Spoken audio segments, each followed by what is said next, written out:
Peace be upon you all, and welcome to this new and exciting episode of the Finding Truth podcast.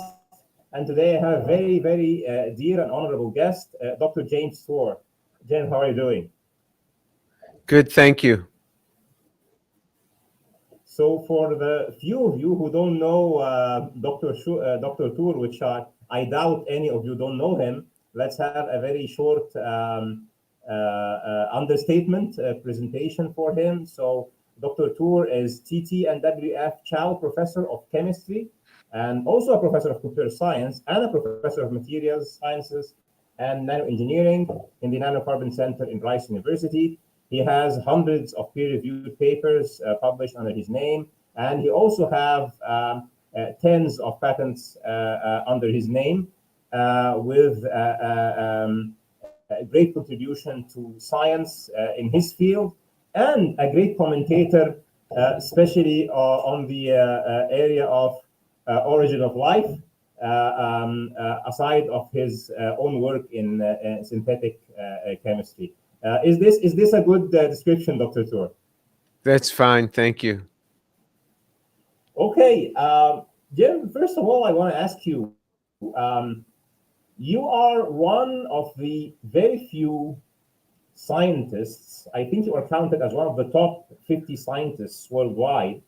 And with this kind of status, you are one of the very few ones who have come out and spoken so bluntly about the reality of fields like origin of life, with all its philosophical and existential implications.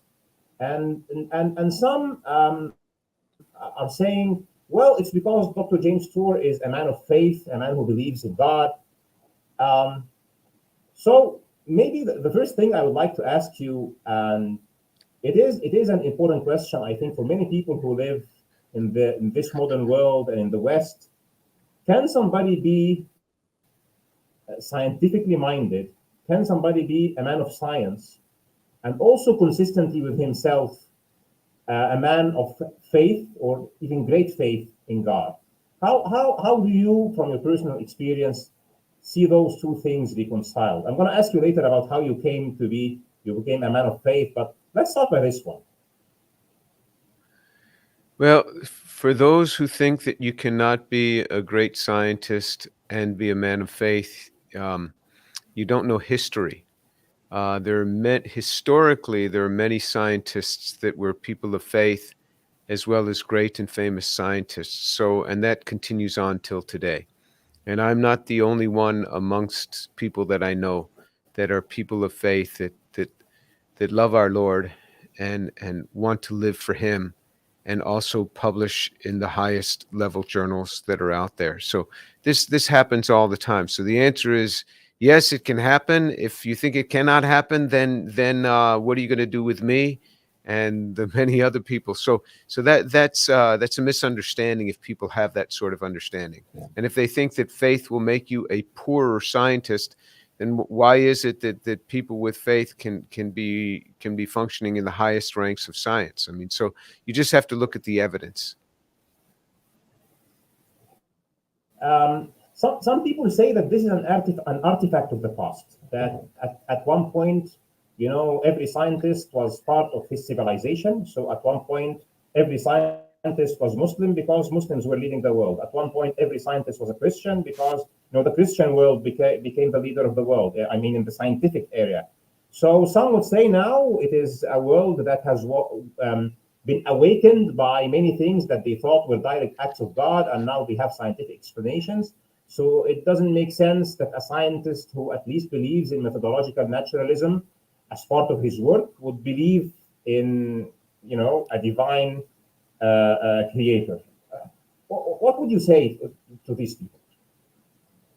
I mean, it's going to be hard for people to believe such a thing, because there's so many examples in the world of great scientists today that are alive today that are coming from that are devout Christians, that are devout Jews that I know, and they're very active scientists, and even and devout Muslims that I've known that are very active scientists. So the data is against you if you embrace that, and because it's not an area of conflict for many. I think for those who are not so devout in their faith, yet scientists, Hmm. they think it's an area of conflict. But when you're devout in your faith, I don't think it's an area of conflict at all. I don't see, I read the Bible every day. I've read the Bible every day of my life for the past 45 years, every day for the past 45 years. And I read it from beginning to end. And the Bible is 3 or 4 times the length of the Quran, to give you just an idea of how long it is. And I read that from beginning to end. And when I'm done, I start again for the last 45 years.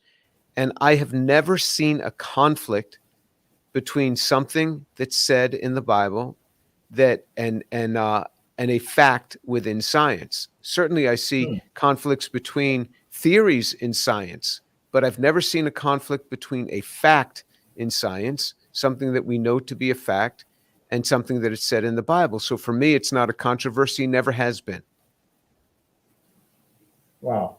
All right. So since you've come out very boldly, and really, I think it's not only me, but hundreds of thousands or even millions of people around the world are grateful to you for shedding light on this area of great complexity to many, which is origins of life research and the biochemical origins of life, how it is really explained by science. But then the question, given what you have just said, is as people who believe in God, like me and you and others who believe in God from the different religions, the very obvious aspect of God that makes him God is that he's the creator. So when we're talking about an area like origin of life, maybe an origin of the universe, an origin of consciousness, an origin of humanity, it's so important to people both on the atheist and theist camps because it touches on that creation and divinity and the relation between God and man and life. How is it possible that you believe that God created life, but also accept methodological naturalism and accept that there is research? Maybe you think that this research cannot find the solution now, but I think you accept that it can find a solution later about how biological systems came into existence. How can you believe in God as a creator and in the same time reconcile in your mind as a scientist being a scientist and methodological naturalism? How is this possible? And what would you advise people to make it possible and easy for them? Okay, well, first of all, just by the definition of science itself, it doesn't have a tool for assessing the supernatural. It's outside the Hmm. bounds of science. By the definition of science itself, it's outside its bounds. So it cannot make that assessment, number one. Number two, you talked Hmm. about humanity, consciousness, life. Long before you have humanity, long before you have consciousness, you have to have life. You have to have the first living cell. And we don't even know how to make a living cell. So in other words, we are so far away from solving this problem. And probably the easiest way that I can say that is this. Let's say you didn't have to make Hmm. any of the chemicals needed for life. Let's just assume that, because you can take a living cell and you can take it apart into its constituent pieces. You can get all the amino acids, you can get all the polysaccharides, the sugars, you can get all the polypeptides, all the enzymes, all the nucleic acids, the DNA and the RNA, and all of the lipids, those 4 classes of compounds. And you can present them to any scientist in the world. Okay, I've deconstructed a cell. We have cells all around us. You can deconstruct the cell and take all the chemicals of the cell and put them before a scientist in discrete bottles. Hmm. Could you put these Hmm. together to form a working cell? And no scientist in the world would ever say that they can put those together to make a working cell. So even if you had all the parts, we don't know how to construct it. just throwing them together is like throwing all the parts of a car in a pile and thinking the car's going to start running. It's not going to start running. So we have no idea, even in our modern laboratory, let alone on an early Earth, how that happened. Now, the reason I say that I'm quite open to getting this thing solved, and I presume it will be solved someday, is because things advance. And things advance rather rapidly, but still, I think it's going to be hundreds of years. I mean, maybe 100 years, maybe 200 years, maybe 500 years before we're able to take those elemental components, those molecular components, and put them together and form a cell. Then on top of that, you've got to have a root on an early Earth to make all of those different compounds, and then to get them all in the same place at the same time. So it's a crazy hard problem. Origin of life is a very, very hard problem.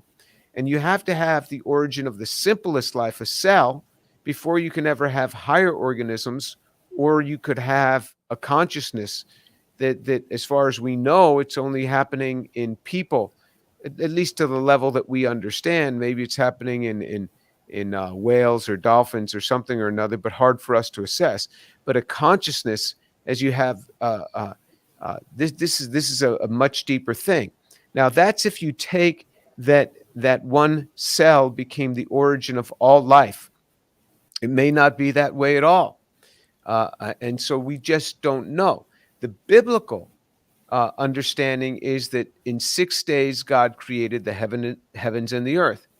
Now, some people take those 6 days as 6 24-hour periods. Other people say, no, those were periods of time, because there are cases in the Bible where God had used the word day to meaning an era, a block of time. And so there's a lot of discussion back and forth in the 6 days of creation. Were those 24-hour days, or were those much longer periods? We do have others like Gerald Schroeder, who's an Orthodox Jew, who suggests that in the early phases of the universe, what's speculated is that all of this blew up from a mass. There was an origin to the universe, which actually matches up quite well with what the Bible says, that in the beginning, God created the heavens and the earth. So there was a beginning. Prior to 1964, and certainly in the early 50s, the vast majority of scientists believe in a steady state, that the universe always was.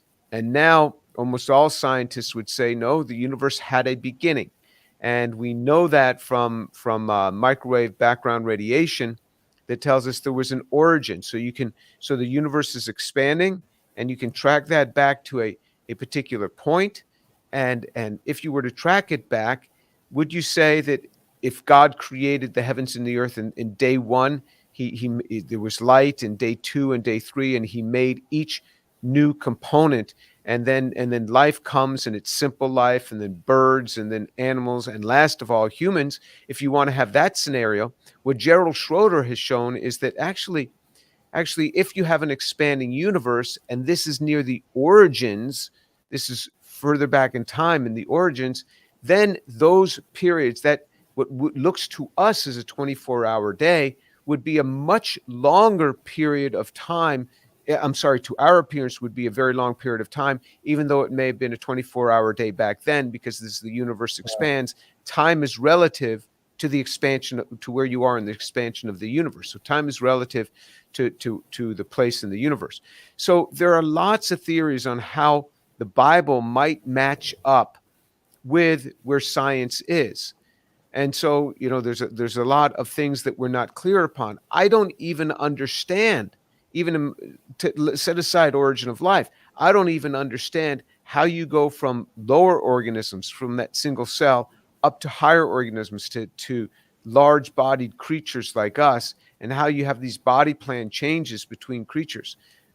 So it would seem, if you're a person of faith, that there were divine acts along the way. It's called progressive creationism, that God created on the first day this, the second day this, the third day this. So God progressively created, and then finally on the 6th day he created people. So there are things in the Bible that are hard to understand exactly what he meant. How much of that was actual real data in the sense of saying exactly what happened, or how much of that was allegorical, because we know that there are allegorical things written in the Bible, that we're not supposed to take everything literally. So, for example, at one point, Jesus was speaking with his disciples, and he said, "Beware of the leaven of the Pharisees. Beware of the leaven, the bread of the Pharisees." The leaven, the raised bread of the yeast that's in the bread of the Pharisees, the religious teachers. And so they Yeah. started looking around and they started saying to each other, "Who forgot the bread?" You know, they didn't have any bread, and they're trying to blame one another. And Jesus said, wait a minute, guys. I'm not talking about literal bread here. I'm talking about the teachings of the Pharisees. So they took something literally, and he meant it allegorically. He meant it figuratively. And Jesus said, I am the door. I am the door. Whoever comes to God needs to enter through me. I am the door. Well, did that mean that he was a physical door? Obviously, he No. was speaking allegorically. So there are clearly times in the Bible where they were even reproved for taking things literally when they were supposed to take it allegorically. And so this is part of the problem. Whenever we read a text that's like a holy text, what is it that we take absolutely literally? What is it that we take allegorically? And a lot of that can be pieced together by the amount of times that it says and the context in which it says it. But again, so these are things that we're dealing with. And then there's science. It's very hard to track back to the origin of life and said, how would this happen on an early Earth? Well, we can't even do it on our most modern laboratory. We can't even create life, and we can't even define life. I mean, how do you define when a cell just dies? How do you define what it is that you just lost? Is it, yeah, you've lost ionic potentials, you've lost, but what is that spark that was there a moment ago and is no longer there? A lot of other parts of the cell can be in place, but what have you just lost? So even the definition of life, not the characteristics of life, you can certainly talk about, but the definition of life is not an easy definition, just like the definition of consciousness is not an easy definition. So this is what we're up against. So there's a lot of things in science that are hard to explain. There are a lot of things in the Bible that are hard to explain. Yeah. Wonderful answer, actually, Dr. Tour. And actually, the creation account in the Quran, for example, is very close to that in Genesis. And I want to share a special verse in the Quran with you, because I think it touches very well on this great mission you've embarked on. And I'll say it in Arabic and then I'll translate it in English. It says this: ما أشهدتهم خلق السماوات والأرض ولا خلق أنفسهم وما كنت متخذ المضلين عضدا. And what it means is, the translation of meaning is, I have not made them witness the creation of the heavens and the earth, nor the creation of themselves. And I am not taking the deceivers as aids or as helpers. And the reason I'm mentioning this is that, to me, it suggests that there will be a lot of deceit, a lot of people who will come in the future, and he's using this like term them, pronoun them. So he's not talking about people of faith. He's talking about the others. I think what it means is that there will be a time where people who do not have faith would like to deceive other people and tell them, here is the way the creation is done, here is the way the creation of life is done. So the origin of the universe, here's the origin of humanity, here is the origin of life and consciousness, and there is no need for God. And why I'm mentioning this is that so many times you've said, you're talking to the public, you're talking to the lay person, and you're giving this message. Guys, if they have been telling you the idea that all of this has been figured out, it's not true. What's your comment on this? And what is there deceit? And what's the origin of this deceit? How would you see this in the light of this verse, in your opinion? Is it really happening today? Why and how? And why have you embarked on this mission? Okay, so there's many questions embodied in this, Ahmed, and so let me begin. Now, motivations are harder for me to assess. What are people's motives? And I think in the sciences, a lot of times the motivation may not be necessarily evil in their own mind, The motivation is that this whole origin of life, that chemicals came together and they formed these cells, and cells became higher order structures, and these evolved into eventually human beings, for example. This is the only ball game in town in the sciences. This is the only thing there is. This is the only thing we're taught in schools in the United States and in the Western world. This is the only thing we're taught. And so you grow up hearing this, and so then you continue along with this explanation. So the motivation isn't necessarily to be evil, to be deceptive. This is the only ball game in town for them. And then you see research papers that continue along with this scenario and giving more and more detail to this story about how it happened. And the people don't have it's not like they're trying to put forth a wrong message. It's just that this is all that they've ever had. So motivations are on one side. Are there people with bad motives to draw people away from the faith? I don't know, maybe some, but I would think that that's a small number.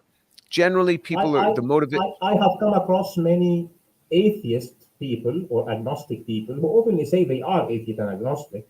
I've gone through so many debates, live debates, okay, with people. Some of them actually attended your Rice University debate, like Aaron Ra, for example. And he says, just like that, well, there is no need for God because, it's abiogenesis and then evolution, right? And there's like whatever the Big Bang caused, and maybe the universe is bouncing, and maybe multiverse, and maybe whatever. So he would tell me, Ahmad, there is no need for your God or for any Abrahamic God or for any God whatsoever. This is irrespective if they are scientists or not, but they present themselves to the public as scientists, and they just this is how it is, and yeah. Yeah, so I still think that number is small. The number is small relative to all the scientists in the world. But okay, there is a small number. Now, the other thing is that science is limited in what it can do and what it can answer. Nobody can look back in time very easily to discern what happened, particularly with origin of life. All we can do are simulations in our laboratory that might simulate an early Earth. And when you do that, it's really, really hard to get at this. So what I say is that I am trying. Yes, it is true that I am very blunt. I say, this is not true. What these people are saying is not true. And they will find a little experiment in their lab, and then they'll come with big extrapolating statements, both in their research papers and especially to the press. And then I come along and I say, that's not true. That's not true. You didn't even make RNA. I mean, you bought every precursor to it, and then what you polymerized was not really a strand of RNA. It had no embedded information. It had a lot of the 2,5 wrong linkage in it. It had a lot of branching, so it could never even respond. So why would you then tell the press, now we are on the verge where Darwinian evolution can take over, which is a huge, huge extrapolation, and I challenge them on it. So yes, I do challenge them on it.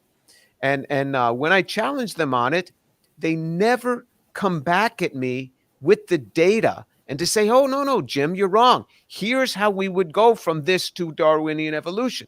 They just get upset with me. So you see what happens, Ahmed, if you really have something that's concrete in science, you just show the data and you explain the data. But this, to me, sounds almost like a religion where they're unable to defend it. So they get angry with me. They want to cancel me. They want to say things about me. And listen, if they had the data, they would just show it. Okay, here's how you would go from what I made to Darwinian evolution. Here's how. But no, they don't show it. They just want me to be quiet. So yes, I'm putting it right back in their plate. And what I have found is that they're being more careful in what they say. They're being more careful in what they write because they know that I'm reading and I'm making comments about it, and I'm making YouTube videos about this. So yes, I am calling them out. Now, why am I doing this? Because I'm just frustrated hearing all of this stuff. I've looked at it, and it's frustrating because they're saying something, and what they're doing is they're really retarding the field. They're holding it back because they're making it out as if we're much further along than we are. We're on the verge of solving this life's origin, and if we're on the verge of science solving this, then young people don't want to go and study this because they assume it's already been solved. In fact, most of the general public thinks that scientists, 2/3 of the general public think that scientists have already created a cell in the lab, like a bacterium, which is not the case at all. So 2/3 of the general public believes that, and 80% of that 2/3 people, 80% of them had college degrees. So of those who were surveyed had college degrees. So you see that it is a real problem, and I just keep calling it out. So again, motivations are harder for me to assess, but the reality is, yes, I am one of the very few that's speaking this up. I'm not the only one, and historically, I mean, in the last 20 years, there have been others.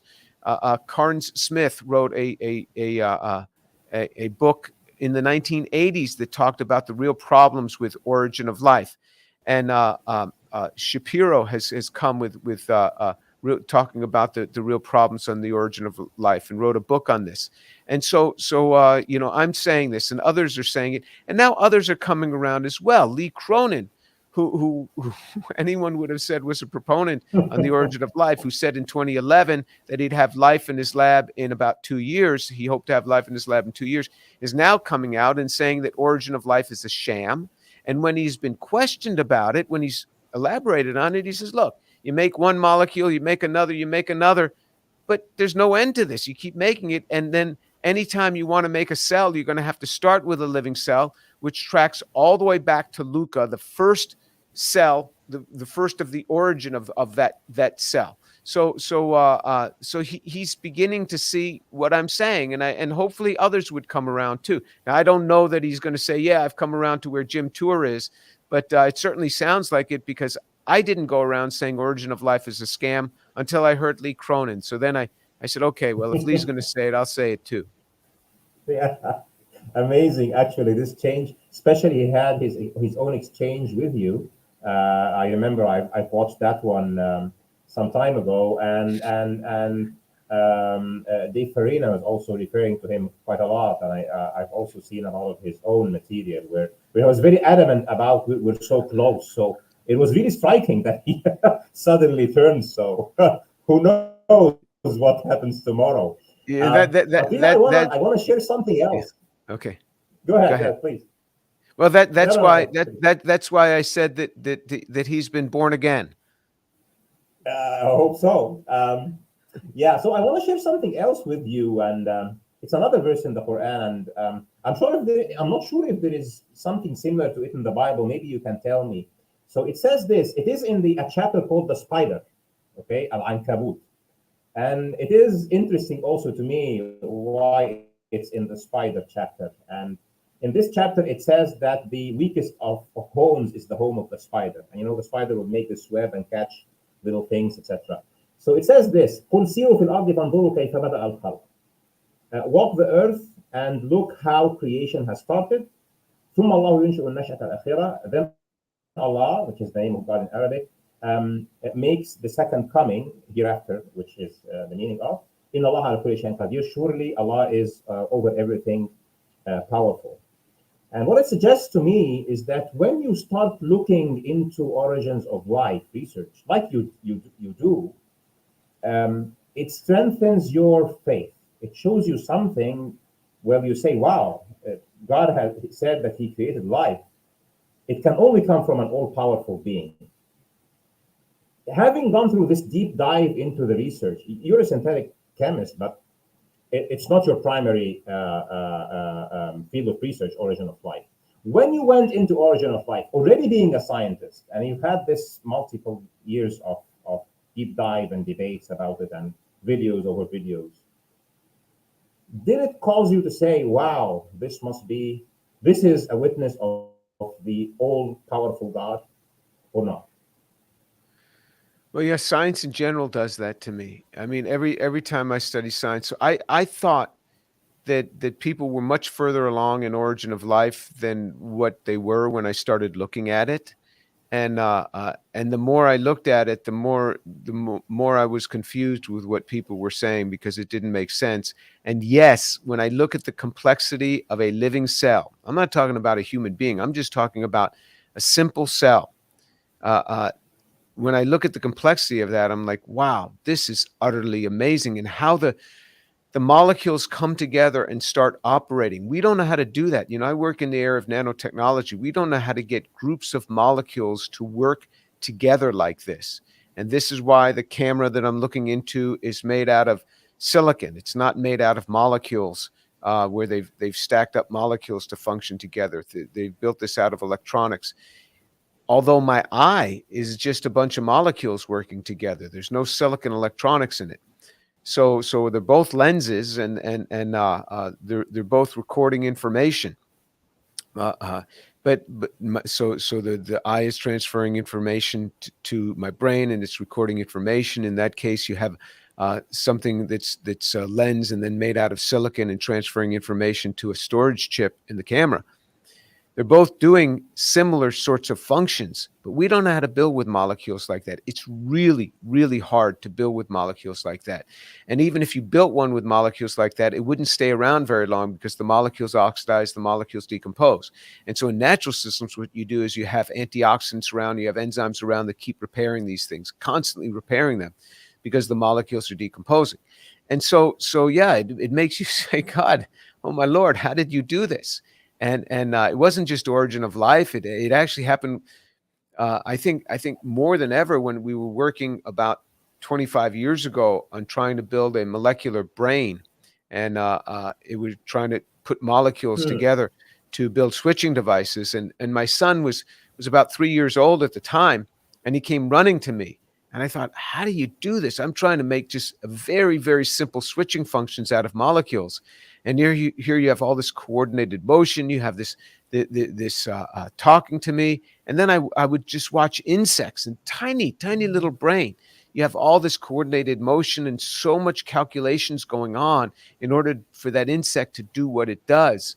And we don't know how to do that with molecules. So yes, science causes me to see God. I see God actually much more, I think, than the non-scientists. So if, for example, I look at a tree, there's a green leaf, and in that leaf, there's a magnesium atom sitting in the middle of a porphyrin, and there's billions of those things, and the light is funneled in to that leaf into the middle of the porphyrin. It hits that magnesium atom, and that ejects an electron, and that starts the photosynthesis process so that the tree can grow. So when I look at a leaf, I think of a porphyrin with a magnesium atom sitting in the middle, and the poor man and woman on the street who's not a scientist, they don't have that ability.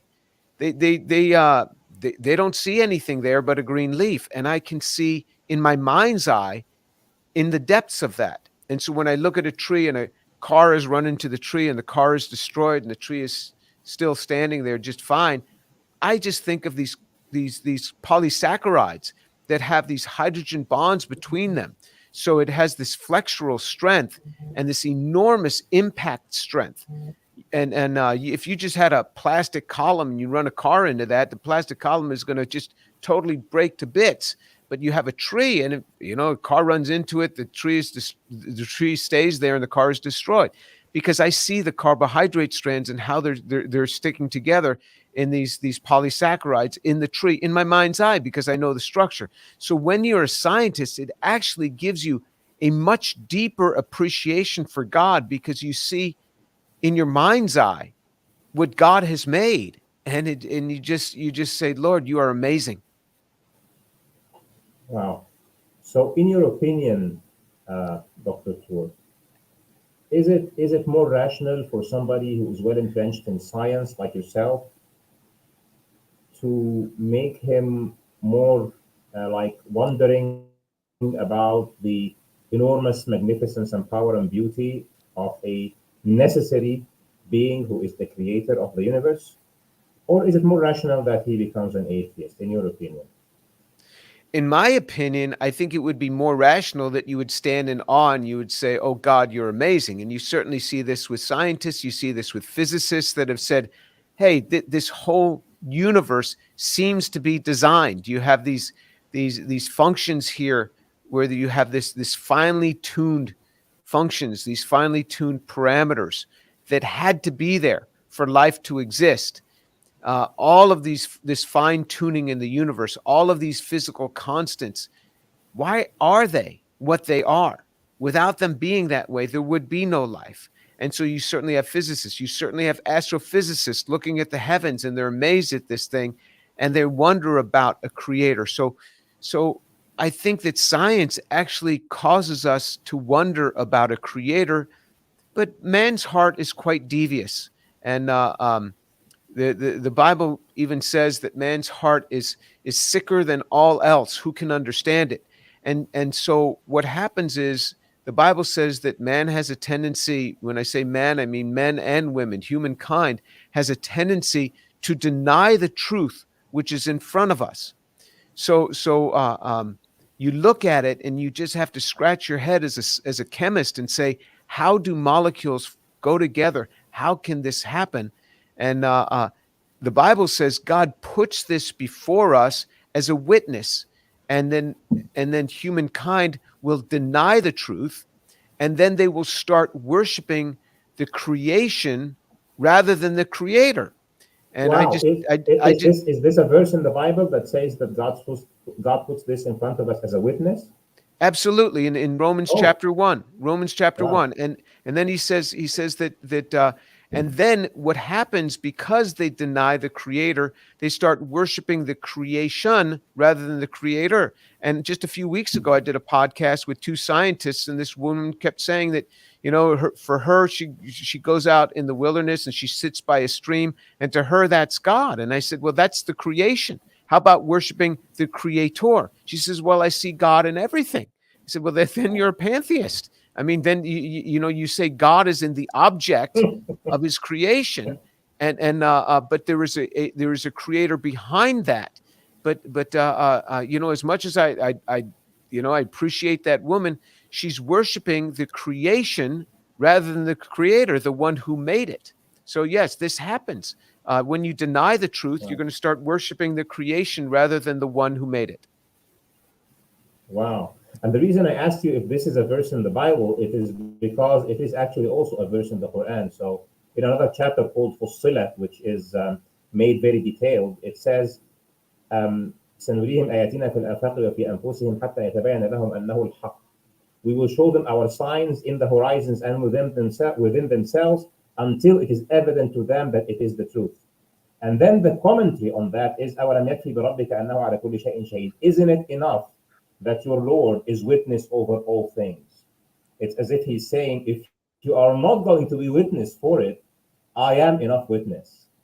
So it struck me that you used the same thing, and it's also wonderful that a person with your in your category in the scientific hierarchy is a witness that looking at origins, looking at the very small things, and looking at the very deep time, and looking at your daily work makes you a witness of God's grandeur and God's greatness and magnificence. So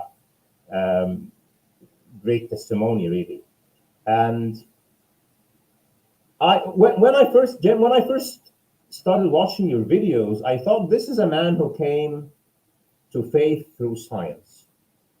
How did you come to faith, and then how did you keep being a man of faith publicly, and did it cause you problems in your career?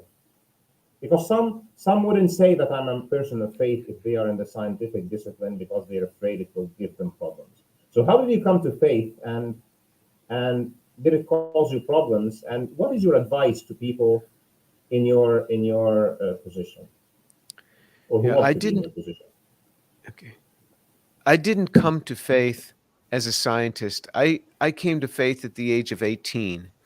I was a freshman in college, so I was not much of a scientist. I grew up in a secular Jewish home, in New York City, just outside New York City. I was born in New York City, grew up just north of the city. Secular Jewish home means that we were only in synagogue once or twice a year. That's about when I went. I'm sure you have secular Muslims whom you know that only go to the mosque once or twice a year on some high holy day. And I would, go on maybe Yom Kippur and a Passover or something. I would go, but other than that, and we never spoke about God in my home. We never talked about sin. We never talked about God. And then when I went to college, I met a young man and we got to talking, and he perceived that I was not a person of faith. And he asked me if he could give me an illustration of the gospel message that Jesus, the first thing he did is he had me read a verse from the Bible, for all have sinned and fall short of the glory of God. And I said, I haven't sinned. I'm not a sinner, which sounds like a very strange thing to a person of faith. But in modern secular Judaism, we don't view, at least I didn't view little things as sin. I said to him, I never killed anybody. I never robbed a bank. I'm not a sinner. So then he turned to another verse in the Bible, and Jesus said in Matthew chapter 5, verse 28, he said, I say to you that everyone who looks at a woman with lust for her has already committed adultery with her in his heart. Wow. If you look at a woman with lust for her, you've committed adultery with her in your heart. I didn't know you could commit adultery in your heart. As I was enough of a Jew to know that adultery was wrong. That's one of the 10 commandments. But I didn't know you could commit it in your heart. I thought that that's something you did physically. And I was guilty of that. In fact, I couldn't look at a woman any other way but with lust for her. And immediately I was convicted of my sin. And what's interesting about that, Ahmed, is why should I even care what Jesus said 2,000 years ago? I didn't know Jesus was a Jew. The rabbis told us Jesus was a Christian, but actually Jesus was Jewish. I didn't know he was Jewish. And so why should I even care? But his words have such power. It arrested me. It stopped me in my tracks. So this young man now had my attention. And then he described to me, I read one verse after another, how God forgives me because Jesus died for my sins on the cross, and there is nothing that I can do to work for my salvation. No good works that I can do. He accepts me because of the work that Jesus did. I just receive that by faith. And then once I am in his kingdom, then he calls me to do lots of good works, but the good works don't get me in. It's just like with my children. If they think that if they think that they have to do a lot of good works to keep being my child, I'd be like, no, you're my child. That can't change. You're in my family now, and you're born into the family. That's never going to change. Now, I'd appreciate you doing good things, but it's not the good things that make you my child, and so it's not something I can work for. And then I received Jesus shortly after that, a few months after that, and everything changed. I couldn't stop thinking about him. And I started reading the Bible every day. And that's why I say for 45 years, I've been reading this book every day, because the young man who shared with me said, I said, how can I stay close to God? He said, if you read your Bible every day, you'll stay close to God. If you don't, you won't. So I've read it every day.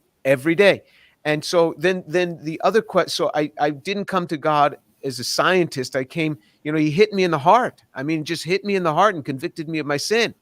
And then as I was learning science, I never saw anything in science that shook my faith. Never. I mean, I'd hear professors say things, but I just dismissed it in the sense that if it was contrary to what the Bible say, I would say, he's talking about a theory. He's not talking about a fact. And scientific theories change all the time. All the time they change. I mean, even in the last 30 years, lots of scientific theories have bitten the dust. I mean, they're over because theories change. And facts remain, theories change. And none of the facts of what I learned ever contested with what the Bible says. And then you said, does it affect my career? Yeah, it affects my career. But Jesus said, if they hate you, just know that they hated me before they hated you. And Jesus said, blessed are you when men revile you and persecute you and say all manner of evil against you falsely on account of me. Rejoice and be glad, for your reward in heaven is great, for so they persecuted the prophets who were before you. He said, woe to you, if all men speak well of you, for so your fathers spoke of the false prophets. Yeah, are the people that come against me because of my faith? Yes. Do I expect it? Absolutely. Jesus said this would happen. He warned me about this. So I'm not surprised by this. And he says, rejoice in this. In other words, I'm not supposed to just endure this. He said, I am to rejoice and be happy in this. In fact, in another one of the verses, he says, leap for joy when this happens. So sometimes I'll jump up in the air. My wife says, what are you doing? I said, I'm leaping. I'm leaping. That's the best I could do. I'm told Wow. to leap for joy because these people are coming against me. So I expect it. And yes, it affects my career. But what God does on the other side is he keeps giving us all these inventions and all these things. You know, I've started 12 companies, 13 companies. I think the 14th we're founding right now. And the value of these companies is billions in value. And these are all just based on inventions from my laboratory. And so what academic chemist has this? Very few. And then we discover one thing after another, after another. We have over several hundred patents, and we just keep coming with more. I mean, I'm filing 1 to 2 patent disclosures a month, and just more keeps coming. So the more people come against me, the more he blesses me, which is exactly what he said would happen. So that's kind of the story of my life, Ahmed. Wow. I hope so many have listened to those great advice from you. Number one, I wish every Muslim and every person who believes would read his scripture every day, like you. In my case, the Quran. I also hope that people who go from the historical land of the prophets, what is called today the Middle East, and go and learn in the West, in the States, or in the UK, or wherever, don't get to be atheists at the end of the day. I'm always surprised when I hear about a friend or a relative of mine who have sent his kid to learn in this or that university, learn physics or chemistry, and then next thing he tells me my son or my daughter has become atheist. And I'm always, why? When I talk to people like yourself, I've also had, for example, Dr. Hugh Ross, I had Dr. Fazran, I had so many renowned scientists, and they said the same message. Science brings us close to God. It is the message you've told us is there in the Bible. It is the message in the Quran. And I don't know why this is happening. So I hope so many people would listen to this advice of yours, especially this matter of compensation, that God will compensate you and will make things good for you eventually. And so you have experienced this yourself, and what you do is that you smile, you give them the smile, and you leap in joy. So that's quite a tease. But fine. So, Ahmed, so what happens when you look at this? Even all the men and women who come against me on Origin of Life, my H index is much higher than theirs. You know what an H index is? It's a metric for not just the number of publications, but the impact of your publications. yeah. And what happens is that it levels off. So the higher the number it gets, the slower it grows. Because if you say a H index is 100, it means that that's not going to go up a notch until another one of your publications exceeds 100 citations. So it levels off, but it's higher than all of theirs. And I have colleagues in the administration of the university, and they tell me that they hear certain people saying things about me, but they say, but the tour's an anomaly. We can't understand him. Here he is, this religious guy, but his research is just booming. And this is what happens. God does bless, and when we walk with Him and trust Him and believe in His word, there is enormous blessing. There's enormous blessing in believing His word, and I trust Him, as the Bible, as Jesus said, "He who sent me is trustworthy." And I believe that. He who sent me is trustworthy. Now, we all are going to grow old and sick and die at some point. I mean, that happens to everybody, but we die glorious. We die victorious, because death for us is not the end. I know very much. Jesus said, I will come and I will take you to be with me. I mean, so this is going to happen. But while I'm here on this earth, I just keep getting blessed over and over and over again. And the more people come against me, the more they exclude me from their academies, the more that they exclude me from the award system, the more I'm blessed. I mean, it's just like my God puts it right back in their face. I'm blessed over and over again, and I'm not afraid to say that the success I have is not because of me. I'm not the high IQ guy that you think I am. It's because of the grace of my Lord. It's because of the grace of God. God is so good. He's so gracious. He's so generous. He's so loving. He's so kind. I shall love him forever and ever, and eternity is not long enough for me to give him thanks and praise for all that he's done in my life. I shall forever be grateful to him. Wow. I hope everyone who's learning science and everyone who has belief in God has just listened with very wide ears and very open mind and heart to what you've just said today. What you're just saying to them, guys, children, don't care. Don't care about them coming at you if God is with you. Is it that? If God is with you, don't care about anything else. Yeah, the Bible says, if God is for you, who could be against you? And he says, Wow. don't worry about tomorrow. Or tomorrow has enough trouble. Today has enough trouble of its own. And he says that if he watches over each one of the sparrows, and he knows all the hairs on your head.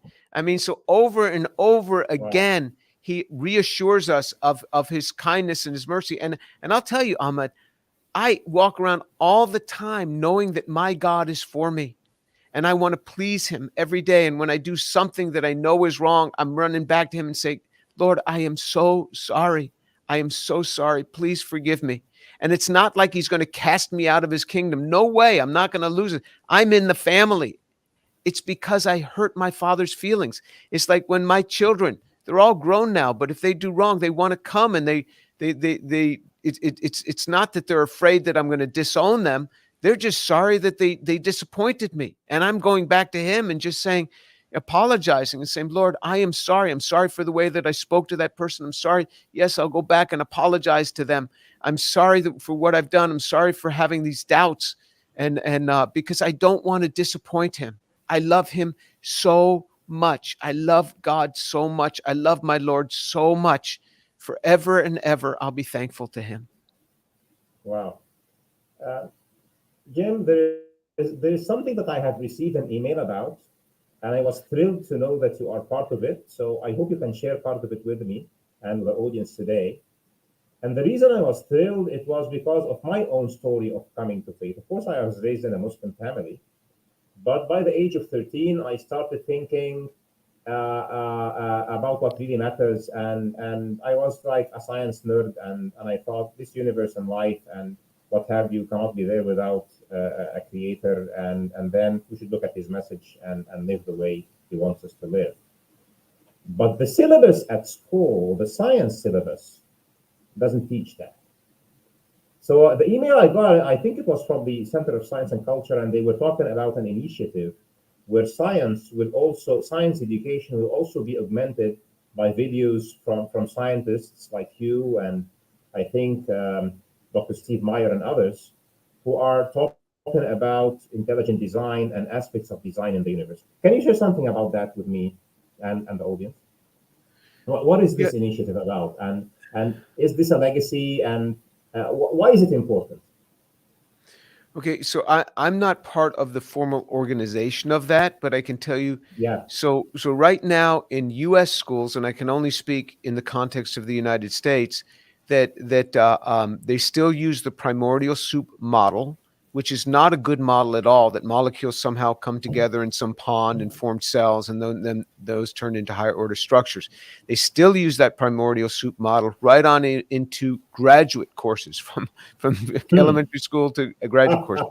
They still use strictly Darwinism, even though geneticists themselves have said this neo-Darwinian of natural selection and random mutation and natural selection governing this evolutionary process. That's no longer even believed by many geneticists themselves. What they're talking about is the universal common descent,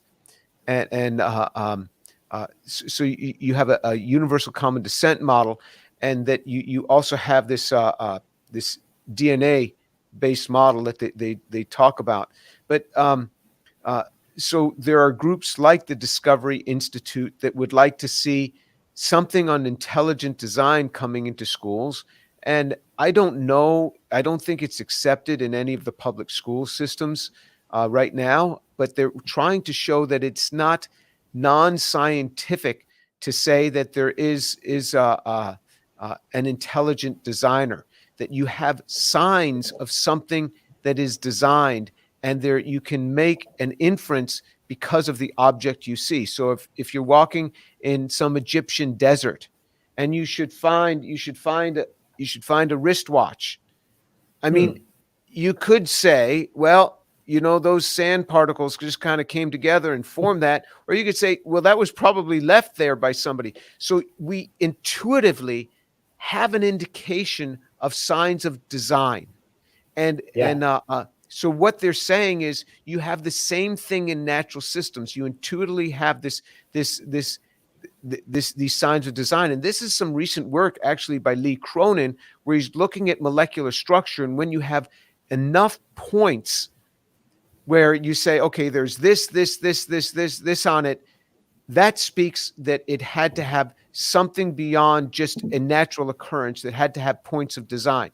So you have even Lee Cronin pointing in this direction. And this is what the Discovery Institute is pointing toward, that when you have enough points, we naturally think of design. And so let's bring that into schools, because it is not non-scientific. It is actually scientific to look at that watch that you find in the desert and to say, somebody dropped their watch right here.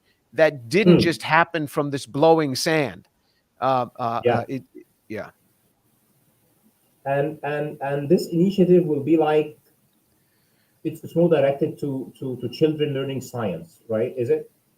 Yeah, so they would start with young children, and they'd work up to it, because it can actually get quite sophisticated in its approach. And I know it's in Christian schools and in religious schools you will find this. Christian schools and Catholic schools will use this type of information. I don't think it's been allowed in the public school system yet. I might be wrong, but again, I don't watch that. My fights are somewhere else. Amazing.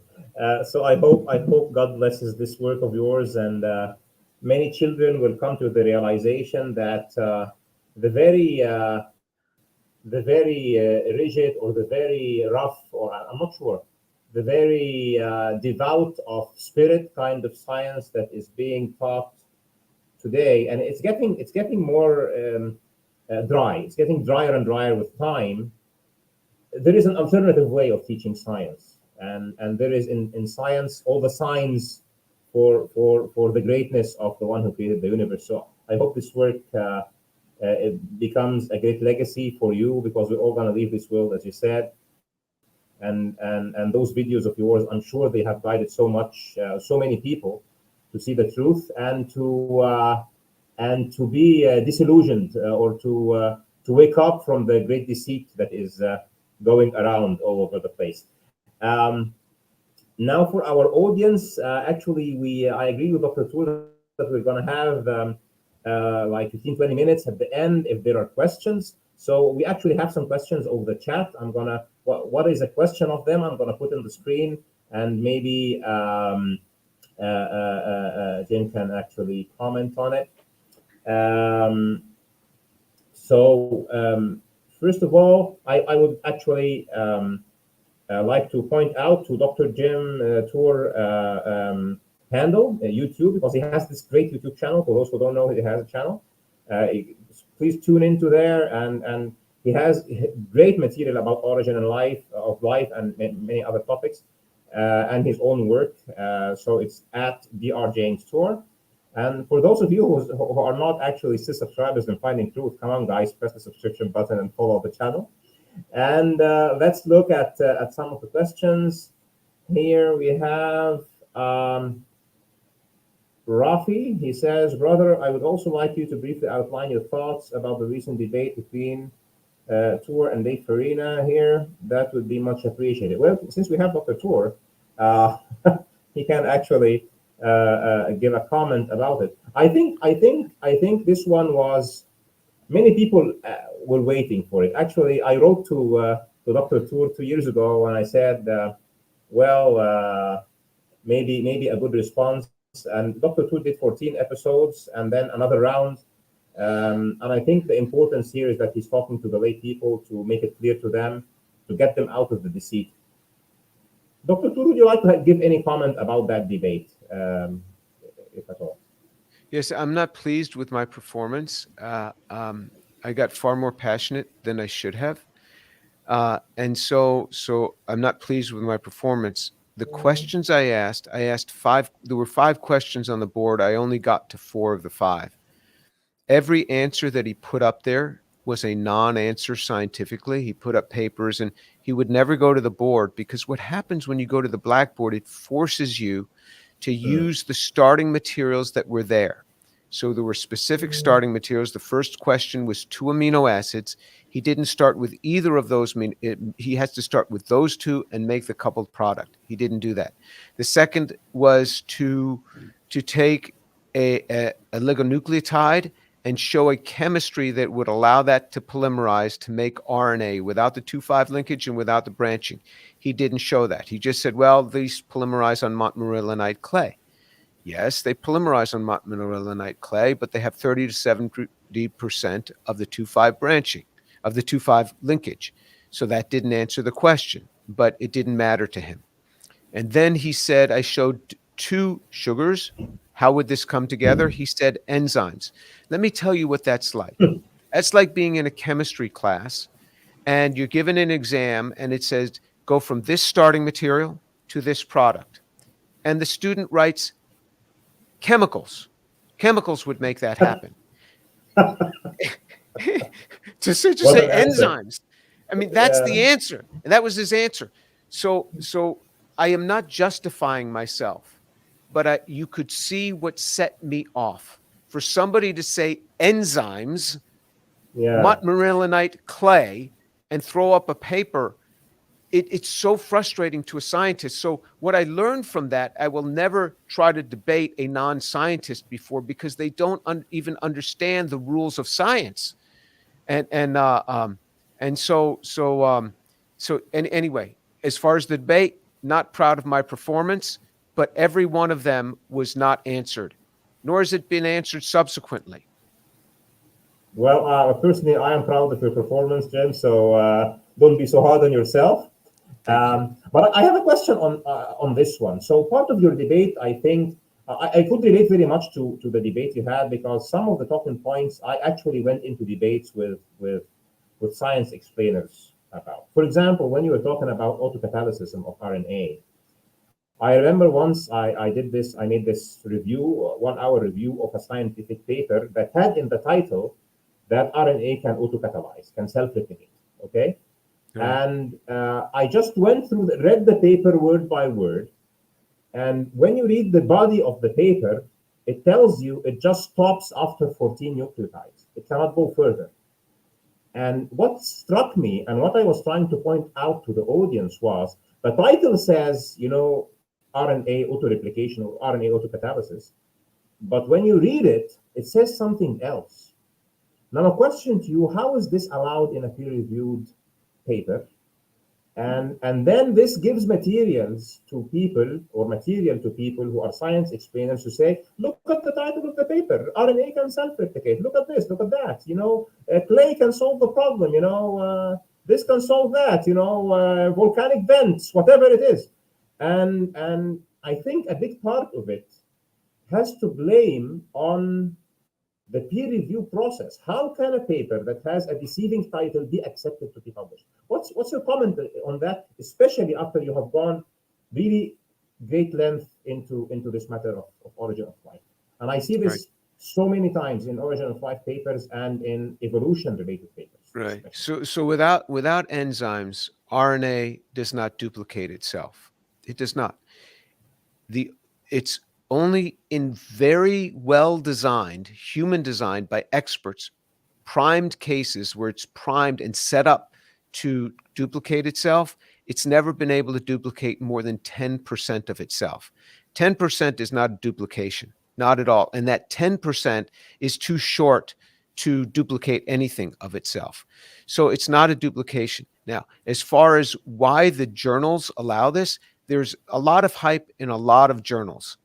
And as I said in my introduction in the debate, and and they saying, well, because of the pressures to publish and things, but particularly in the era of Origin of Life, it is an incestual type of system. In other words, the people who review your papers are themselves Origin of Life researchers.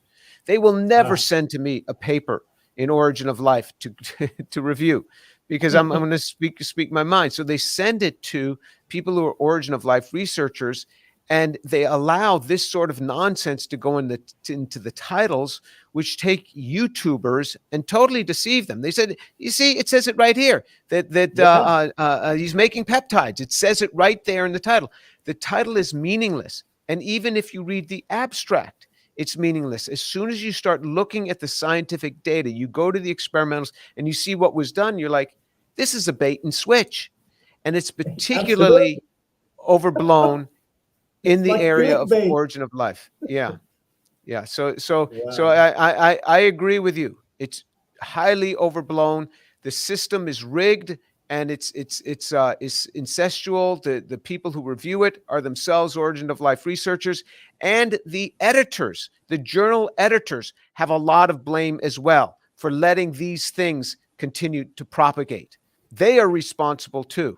Because then what happens is you get these gross extrapolations, these overblown claims. Then when it gets into the press, it's blown up even more. So by the time it gets to textbooks, it's crazy. Absolutely, absolutely. So I'm glad we discussed this, because I'm not sure with good or bad intentions, but so many abstracts and so many paper titles are being misused. But I totally agree with you. It is those people who have peer reviewed this and are keep this, letting it happen. I think we should stand before their conscience, because doesn't this count as deceit? When you have a title that is not representative of the content, isn't this deceit? What's the good word to describe it? Well, I mean, deceit might be a good word. Again, I don't want to speak of motivations, because deceit speaks of motivation. And again, I don't know motivation. It could be mistake. It could be overblown. Deceit is a specific motivation. It might be, but I prefer not to say that. Well, we can say it's a misrepresentation, at least, or the title Yes, does not that it is faithfully represent the content. Yeah, that it is. So It's is a it your misrepresentation. advice that when somebody tells you this paper says that people will just go the extra mile and read the content? I get this all the time. People see a news article and they say, oh, look here, they made life. And as soon as I go to the actual article and I start looking at the details of it's just not there.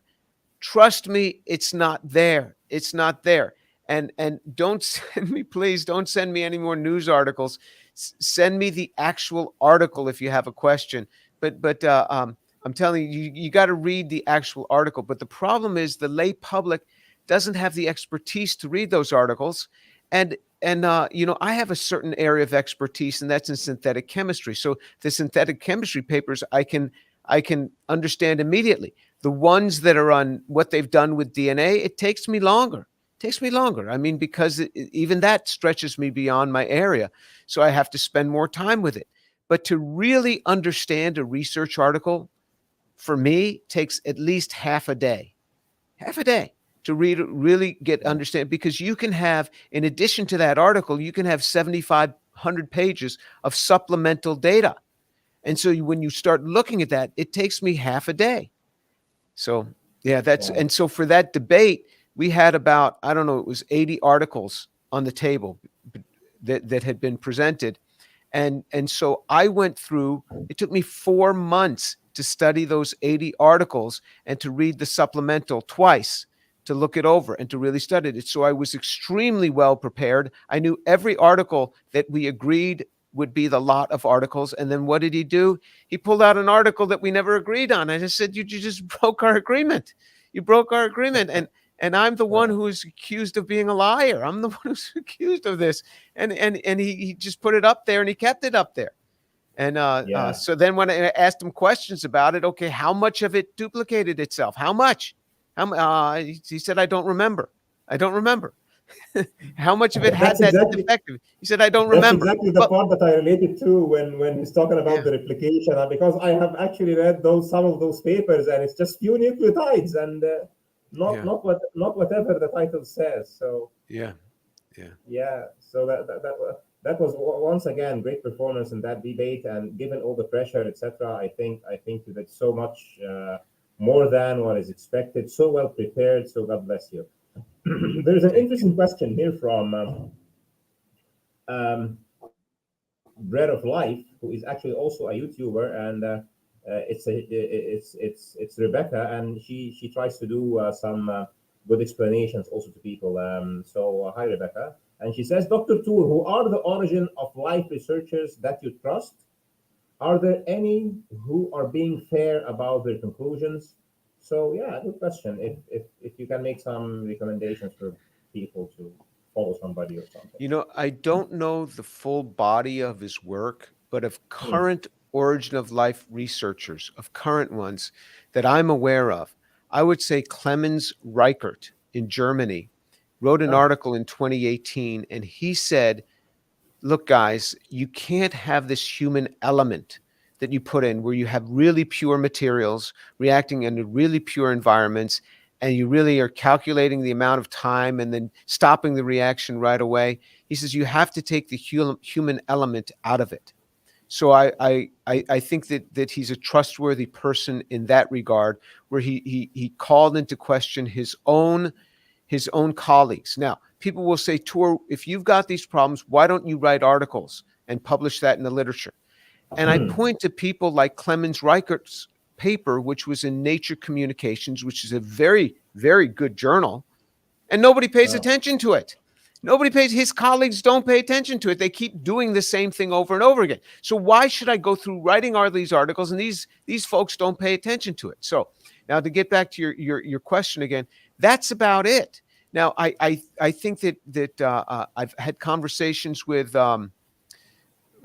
Jack Sostek, who was at Harvard, Nobel Prize winner, now at University of Chicago. I think he is a wonderful person, but I think he has overhyped some of his claims. He said in 2014 that he'd have life in his lab in 3 to 5 years, more like 3 years than 5. And now he confesses he's just trying to make the RNA. There's a big difference between just making RNA and having life. And so I think he's overblown it, and he said it, but I think he's a reasonable guy. And I think he's a fair man. Steve Benner, I think he has overhyped it, but I've had lunch with Steve Benner a year ago. We sat together in Israel at a meeting. We had lunch together. And this is after I slammed him pretty hard in his work. He spoke, and then the day after I spoke after him. And after that, he and I had lunch together, and people were walking up, and they thought, how could you two be sitting and having lunch together? Well, that's kind of how the scientific community is. We can really disagree with each other and shouldn't have lunch together. So I think he's a nice guy, but I think he overhypes it and overblows it. And to say that he's right on the verge of being able to have Darwinian evolution take over, like he said, I think he really blew it in those statements. And now I think he's actually being a little more careful. So I like these people. I've corresponded with Krishnamurti, and he was very cordial, and I like Lee Cronin, and I've had conversations with Lee Cronin. So as far as being realistic on their work, I haven't read the body of work by Clemens Reichert, but that one paper, I was really pleased with that. So there's not many. I think that Donna Blackman is quite circumspect. I think she's very careful now what she says. Some of her older articles that were written 15 or 20 years ago when she was a starting professor, I think that those extrapolated way beyond what they should have been. But I think her more recent work is she's very careful what she's saying. Wow. Thanks for all the advice for the audience. I have another question from Ali. He actually repeated it more than once, but I'm actually going to point him to something that we did before with Dr. Tur. He says, Mr. Ishraf, please talk about 26 Al-Baqarah and 73 Al-Hajj with Dr. Tur. So for 26 Al-Baqarah, we actually talked about it a couple of years ago when I did the first interview with Dr. Tur, and this is the one that talks about the fly, Jim. Oh. So it's a challenge by Allah that he's saying, okay, that he's challenging all the scientists or all the disbelievers on earth to create a fly. So we talked about that, and I would refer you to that episode that we had, that other podcast we had together a couple of years ago, and I'll put it also on the screen when I edit this video. But then the second one, 73 Al-Hajj, and Al-Hajj is pilgrimage, and in this, oops, I'm sorry, actually 73 is the one about the fly, and 26 Al-Baqarah is about a mosquito. And what it says is, maybe we can close with this one, but I'm sure Jim will give it a nice twist. So he says here, it says, surely Allah does not shy away from using the parable of a mosquito or what is even above it. Actually, the ayah says, and it says that the believers, they know that it is the truth from the Lord, but on the other hand, the disbelievers would say or would argue, what does Allah mean by such a parable? And he says that it's a test. In our last conversation, Jim, you said, well, a fly is too big for us to try. We haven't even figured out a cell. What do you have to say about the mosquito? It's the same thing. You know, I've studied mosquitoes, not in a scientific sense, but I used to sit outside and intentionally let them come and sting me just to be able to watch them, because their coordinated flight is amazing. In this tiny little brain is all this coordinated flight. And when they would sting me, then they'd fly away, and then others would come right to the same place. So in other words, that first mosquito left a trace. He emitted, or she emitted, the pheromones, the small chemicals into the air that attracted other ones to say, here's a piece of fresh meat, and they knew exactly where to go. So you see this amazing coordination between them. And so a mosquito is hugely complex relative to a cell. Here is mosquito is a whole organism, and actually a quite amazing organism. So that's really far advanced, and we have no idea how one of those could have been made by natural processes. Science is utterly clueless on that. Yeah. Wow. Yeah. This testimony coming from somebody who actually manufactures cars, nano cars from molecules, is an important testimony, everybody, because Dr. Tur, he has his work about, those microscopic nano cars made of one or more molecule, and they would go into a race, right, Jim? So it's quite amazing. So he knows what's difficult and what's not. And this drone called the mosquito is really something. So I think this is a great testimony, and thanks, Ali. And I think we'll close with this last question from Tony Maurice, and he says, Dr. Tur, are amyloids solving any origin of life problem? The answer is The answer is no. This is from Grayson. He's a young man who spoke to me at the debate, and then he made a video about me.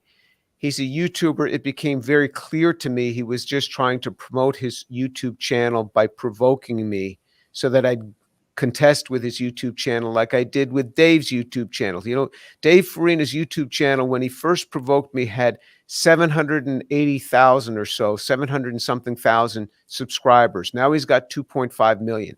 So you poke Jim Tur, he goes after you and your YouTube channel. So Grayson did the same thing. He came up to me very nicely at the end of the debate. He talked with me, and then he made a YouTube video which was not flattering at all. I mean, just took little segments out of context, and so that's Grayson. And so I said, I'm not going to go on your YouTube channel to try to bring more people to it. No, what he does is he says, okay, in amyloids, they don't need to fold. They can get into the position naturally.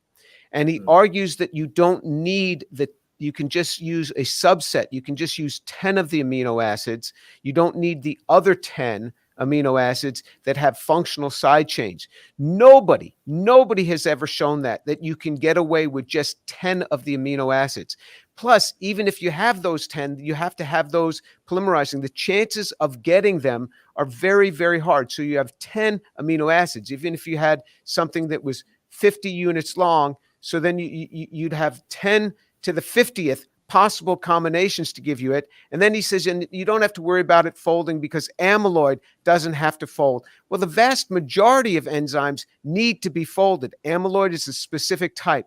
And nobody in their right mind looks at this and says, this solves the polymerization problem. It doesn't, because the free energy is positive. And so those don't want to polymerize. They keep going back to starting material. Ahmed, you know something about free energy being an engineer.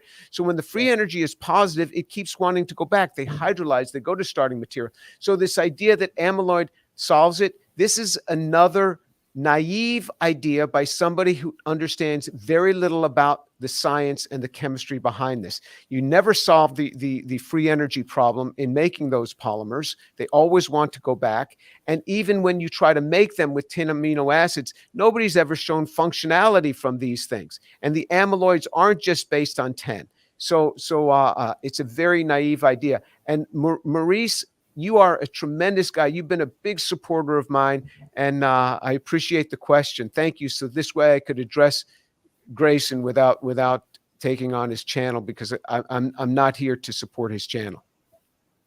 Wow. So, Dr. Tour, I think this has been a great. I spent a great time with you. Really, a great example for somebody who is. Who could have just had his great career and enjoy his companies and his research and being applauded by everybody, but chose the difficult path to come out with the truth and save, I would say, literally, if not millions, but at least hundreds of thousands of young people who are intoxicated with this. You know, science has figured it all out, and science has left no place to God. And, this myth of a creator need not be there. And if God is there, he doesn't care, or whatever they would like to sell to the public. So, Jim, God bless you, and I hope, as Tony here is rightfully saying, he says, Dr. Tour, we love you, brother, and I think millions of people love you, and millions of people pray for you for success and for blessings and for peace. And I also hope that everybody who has watched this would know that people who believe in God have so much in common. And let me take your comment on this final thing, Jim. Is do you agree with me that people who believe in God, like you and me, regardless that we are following different religions, have much more in common to stand together in this world that's getting more godless and more atheist every day? What do you think? What's your final thoughts about that? I think you and I have the same fights we have to battle. I think just like when things become decadent and things become destructive, that your heart is in pain, just like my heart, because we both hate sin and we both hate to see people move away from God, because God is precious and wonderful. And we know that the good that comes from people who follow God. So I think that you and I feel in many cases the same way. And I've never been to Egypt, but I've been to Saudi Arabia, and it's really interesting. I have more open conversations with people about God in Saudi Arabia than I can with scientists in my own university. I'm talking about faculty in Saudi Arabia, because there's a core there. There's a core belief. And I was talking with one guy, and I said, do you really believe that Abraham walked through these deserts? He says, absolutely, for sure. And I said, you and I believe the same sorts of things, and we want the same things for our children. We don't want our children to go in the godless way. We don't want to send our kids to college and see them come out godless. I mean, we share the same sort of things. I come from a Jewish home. I've received Jesus as my Messiah. So in many ways, I'd be called a Jewish Christian. And but I identify with you, and I think that our struggles are often the same, and we're actually seeing it in the United States in schools. It's the Christian parents and the Muslim parents joining together against these really evil school boards that are putting things in our schools that none of us like. And we're on the same side of this barricade here, and we're going forth together in this. So and we want the same for our children. We want good for our children. And you know, I think that I have the right way. You think that you have the right way, and I understand that. But I appreciate your heart, and I appreciate the good that you're trying to do. I appreciate the good that you're trying to bring to your community of listeners.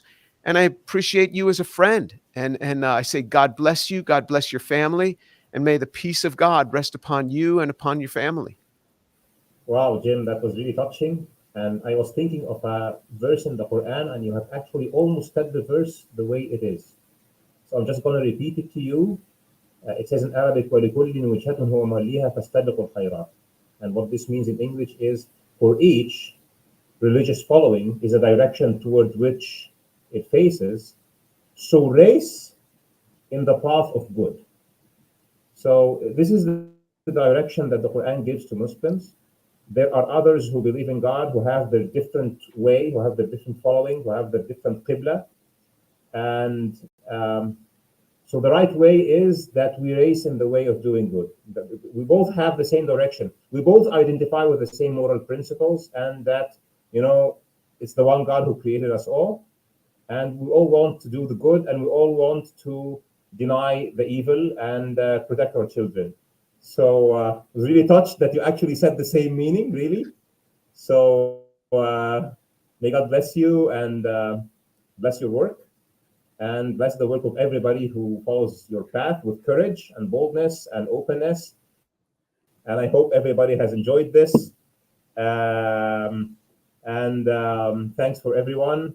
Please do follow Dr. James' channel, and come back to Finding Truth for more content, hopefully as good as this. And I doubt, because there is not so many people like Dr. James Tour. God bless you, Jim, and peace be upon you all. Thank you. Thank you very much for being here. Thank you. And see you all soon in the best of health, inshallah. Here we go.